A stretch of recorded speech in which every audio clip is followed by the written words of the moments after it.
Hello dear student. पिछली video में हमने ट्रेडिंग अकाउंट बनाना सीखा था।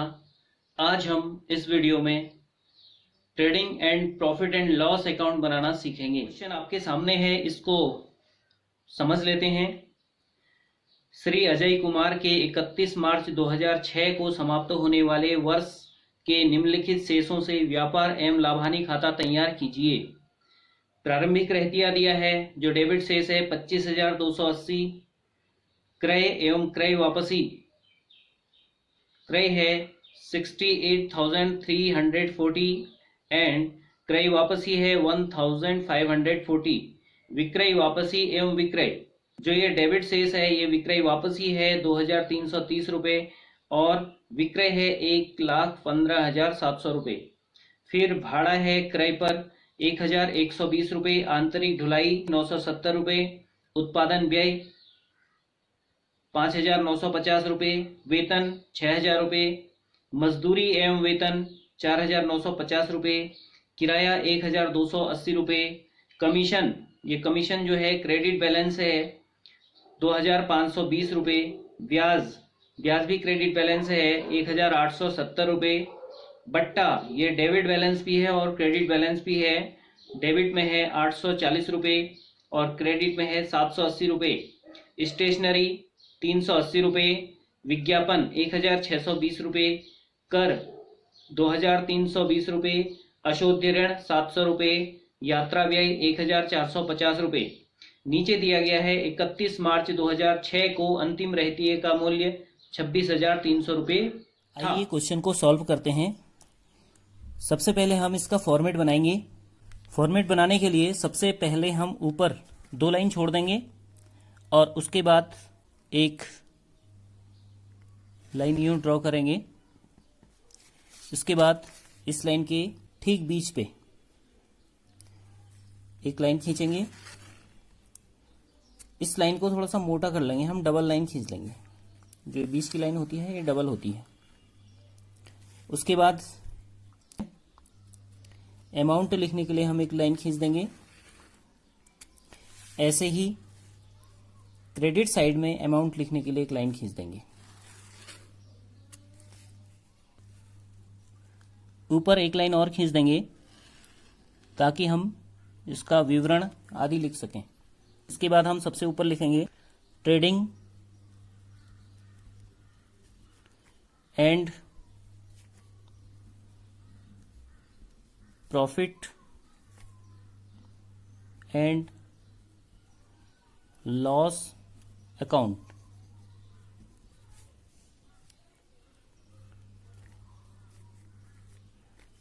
ऑफ श्री अजय कुमार।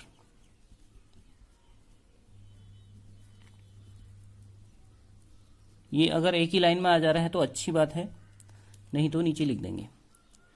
अब इधर पे ब्रैकेट में हम लिख देंगे फॉर द ईयर एंडिंग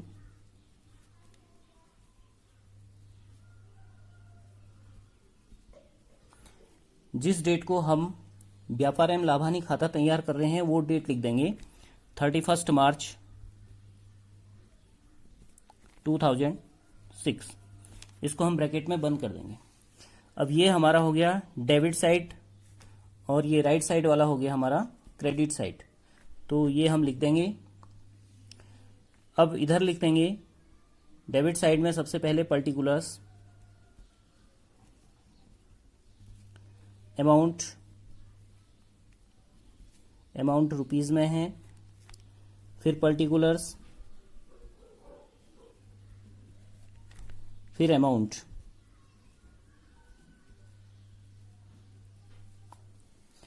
ये हमारा फॉर्मेट बनके तैयार हो गया है। अब क्वेश्चन में जो जो मदें हमारे सामने आते जाएंगी उसको हम लिखते जाएंगे। पिछली वीडियो में मैंने आपको बताया था ट्रेडिंग अकाउंट बनाना, ठीक वैसे ही ये भी बनता है। इसमें प्रॉफिट एंड लॉस अकाउंट भी शामिल है। प्रॉफिट एंड लॉस अकाउंट अलग से नहीं बनाया जाता है बल्कि इसी में बनाया जाता है। ऊपर जो होता है ट्रेडिंग अकाउंट होता है और नीचे प्रॉफिट एंड लॉस अकाउंट बनाया जाता है। तो सबसे पहले है प्रारंभिक रहतिया। प्रारंभिक रहतिया हम डेबिट साइड में सबसे ऊपर लिख देते हैं। प्रारंभिक रहतिया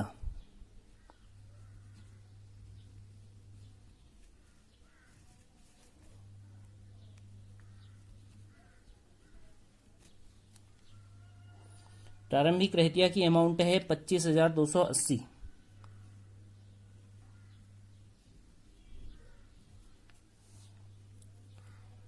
उसके बाद है क्रय एवं क्रय वापसी। क्रय उसी के नीचे लिख देंगे। क्रय हम अंदर लिखेंगे क्योंकि इसमें क्रय वापसी है 68,340।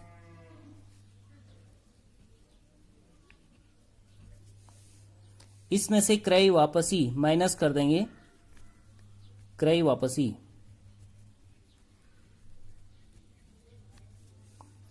क्रय वापसी है 1,540। ये 68,340 में से 1,540 माइनस होता है तो इसका आ गया 66,800। क्वेश्चन में है विक्रय वापसी एवं विक्रय। तो विक्रय जो होती है हम ट्रेडिंग अकाउंट के क्रेडिट साइड में लिखते हैं विक्रय। विक्रय की अमाउंट है 1,15,700। इसमें से विक्रय वापसी माइनस कर देंगे।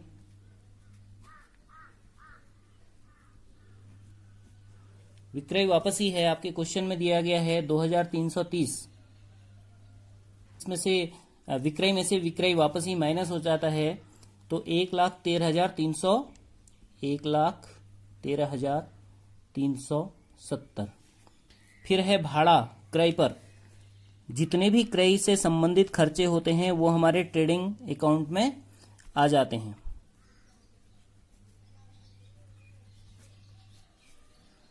भाड़ा क्रय पर है 1,120 रुपये। उसके बाद है आंतरिक ढुलाई। भाड़े के नीचे ही आंतरिक ढुलाई लिख देंगे।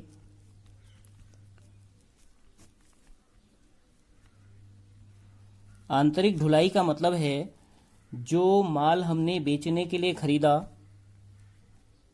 उस पर हमने ढुलाई दी। ये 970 रुपये है। फिर है उत्पादन व्यय। उत्पादन व्यय फैक्ट्री से संबंधित है इसलिए वो ट्रेडिंग अकाउंट में ही आएगा।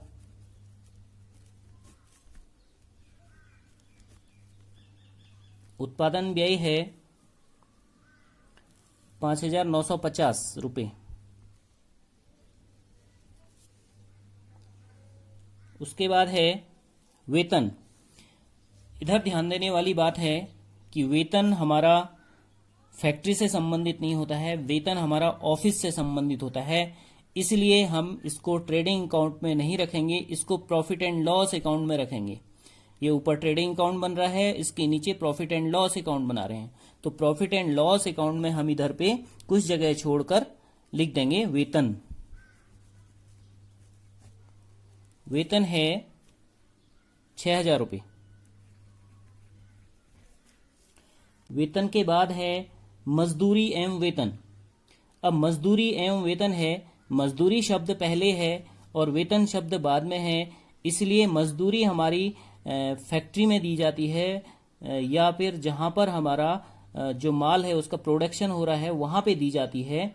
इसलिए हम इसको ट्रेडिंग अकाउंट में लिखेंगे मजदूरी एवं वेतन। अगर ये वेतन एवं मजदूरी होता तो हम इसको ट्रेडिंग अकाउंट में न लिख के हम इसको प्रॉफिट एंड लॉस अकाउंट में लिखते। ये है 4,950।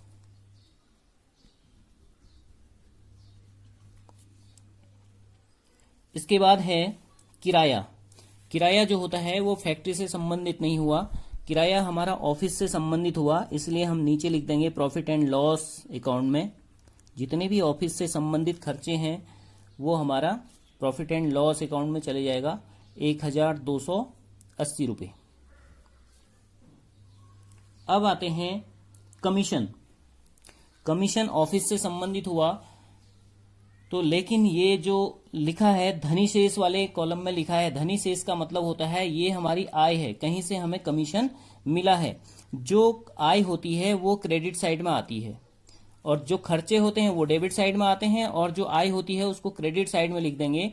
तो यहां हम लिखेंगे कमीशन। कमीशन की अमाउंट है 2520 रुपये। उसके बाद है ब्याज। ब्याज भी हमारा क्रेडिट साइड में लिखा है, इसलिए ये हमारी इनकम है, कहीं से हमें मिला होगा ब्याज। ब्याज है 1870 रुपये। उसके बाद आता है बट्टा। बट्टा देखिए आप क्वेश्चन में, ये डेबिट साइड में भी है और क्रेडिट साइड में भी है। जो धनी शेष वाला है वो हमारी आय हो गई, वो हमें किसी से मिला है बट्टा। ये जो डेबिट साइड वाला बट्टा है ये हमने किसी को दिया है, डिस्काउंट हमने किसी को दिया है, तो डेबिट में भी लिख देंगे और क्रेडिट में भी लिखेंगे बट्टा। डेबिट वाला 840 रुपये है तो 840 रुपये लिख देंगे, और क्रेडिट साइड वाला बट्टा ये है 780 रुपये, तो इसको हम क्रेडिट साइड में लिख देंगे। फिर आता है स्टेशनरी। स्टेशनरी का मतलब होता है जो ऑफिस में जो भी कागज पेन आदि जो भी कार्टेज ये सब लगती हैं, इसको स्टेशनरी कहते हैं। तो ये ऑफिस से संबंधित खर्चा है, इसलिए प्रॉफिट एंड लॉस अकाउंट में दिखाते हैं। स्टेशनरी है 380 रुपये। उसके बाद है विज्ञापन।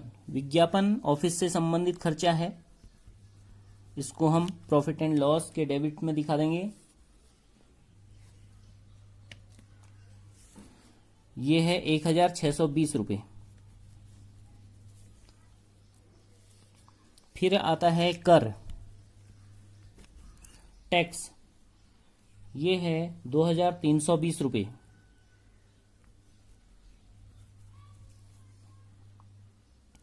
उसके बाद आता है अशोध्य ऋण। अशोध्य ऋण वो ऋण हैं जो अब हमें नहीं मिलने वाले हैं, मतलब हमने किसी को पैसा दिया था, वो पैसा अब हमें नहीं मिलने वाला है, या हमने किसी को माल बेचा था लेकिन वो अब पैसा नहीं दे रहा है, तो उसको हम अशोध्य ऋण कहते हैं। फिर है यात्रा व्यय। यात्रा व्यय ऑफिस से संबंधित है। यात्रा व्यय की अमाउंट है 1450 रुपये।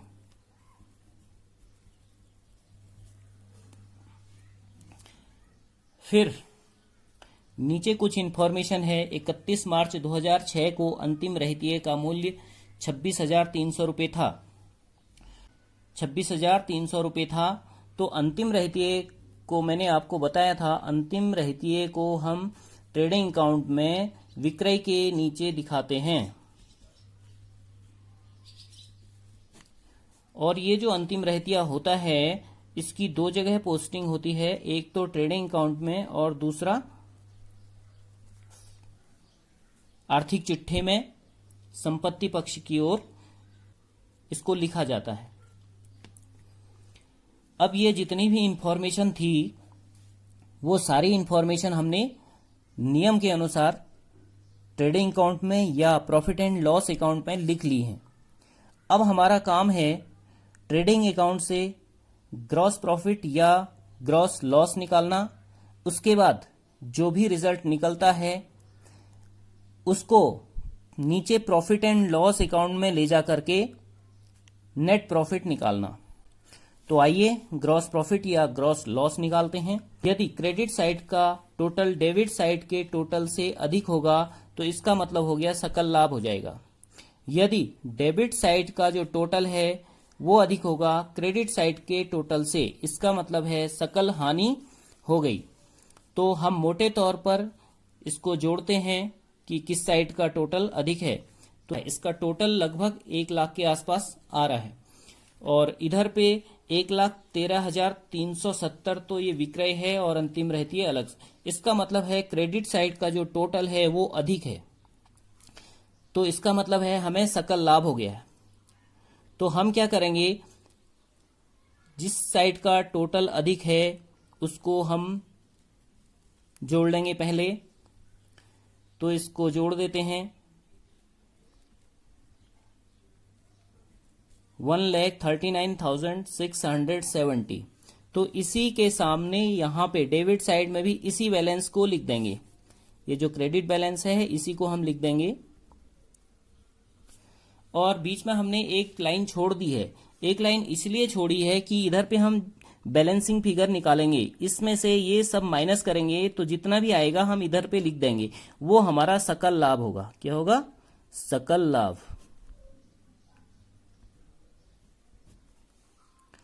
तो आइए बैलेंस करते हैं। 0 0 0 0 0 0, यहाँ भी 0 है तो 0 लिख देंगे।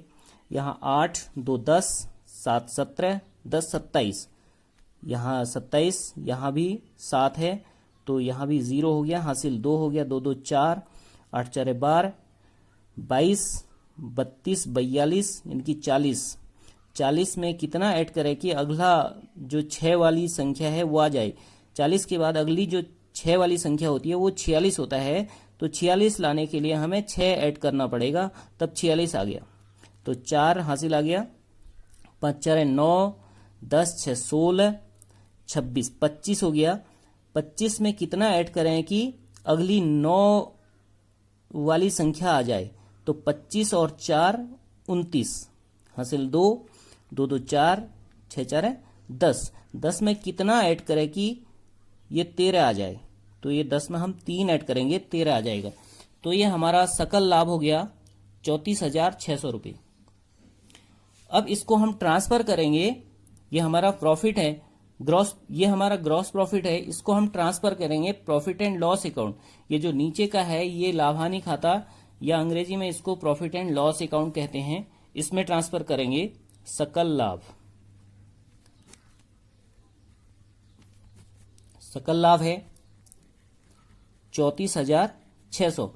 इसको हम क्रेडिट साइड में क्यों लिख रहे हैं? क्योंकि वास्तव में देखा जाए तो ऊपर हम देख रहे हैं तो ये क्रेडिट बैलेंस ही तो है, लिखा हमने डेबिट में है, ये बैलेंसिंग फिगर है, लेकिन ये है क्रेडिट बैलेंस, इसलिए हमने क्रेडिट में लिया है। तो अब हम इसके आधार पे नेट प्रॉफिट निकालेंगे या नेट लॉस। तो इसमें भी हम देखते हैं कि डेबिट साइड का टोटल अधिक है या क्रेडिट साइड का टोटल अधिक है। तो मोटे तौर पे हम जोड़ते हैं 6,000, 7,000, 8,000, 9, 10, 11, 12, लगभग 12-13 हजार इसका टोटल आ रहा है। और क्रेडिट साइड का टोटल वैसे ही अधिक है, 40,000 के आसपास क्रेडिट साइड का टोटल आ रहा है। तो इस प्रकार से क्रेडिट साइड का टोटल अधिक है, तो हम क्या करेंगे? क्रेडिट साइड का जोड़ लगा देंगे। जब हम किसी चीज का जोड़ लगाते हैं तो नीचे डबल लाइन आ गई। डबल लाइन का मतलब होता है अब इसके बाद कुछ नहीं लिखा जाना है, ये सब कुछ कंप्लीट हो गया है। तो इसको हम ऐड करते हैं। 0 7 हासिल 1, 6 दूनी 12, 8 20, 7 27 हासिल 2, 6 7 8 9, ये आ गया 39,770। इसी टोटल को हम डेबिट साइड में भी लिख देंगे, 39,770 रुपये। तो ये बीच में हमने एक लाइन छोड़ दी थी, ये इसलिए छोड़ी, इधर पे हम शुद्ध लाभ लिखेंगे, शुद्ध लाभ। तो ये शुद्ध लाभ जो आएगा वो हमारी बैलेंसिंग फिगर होगी। तो निकालते हैं। 0 8 दूनी 16, 4 20, 4 24, 5 29। 29 में कितना जोड़ें कि अगली 7 वाली संख्या आ जाए, मतलब 37 आ जाए। तो ये 37 आ गया, हासिल 3 हो गया, 3 2 5, 8 दूनी 16, 26 36। 36 में हम कितना ऐड करें कि 37 आ जाए। 36 में हम 1 ऐड करेंगे, 37 आ जाएगा। तो हासिल 3 हो गया, 9 10 11 12 13 14। 14 में कितना ऐड करें कि अगला 9 वाली संख्या आ जाए, मतलब 19 आ जाए। 14 में हम ऐड करेंगे 5 तो 19 आ जाएगा, हासिल 1 हो गया। 1 में हम 2 जोड़ेंगे तो ये 3 आ जाएगा। तो ये हमारा शुद्ध लाभ आ गया। अब ये जो शुद्ध लाभ है इसको हम ट्रांसफर करेंगे बैलेंस शीट में, मतलब आर्थिक चिट्ठे में। इस प्रकार से हमारा ये trading and profit and loss account complete हो चुका है। यदि इससे संबंधित कोई समस्या आपको आए तो आप मेरे कमेंट बॉक्स में जाकर कमेंट कर दीजिएगा, मैं उसका आंसर आपको दे दूंगा। धन्यवाद।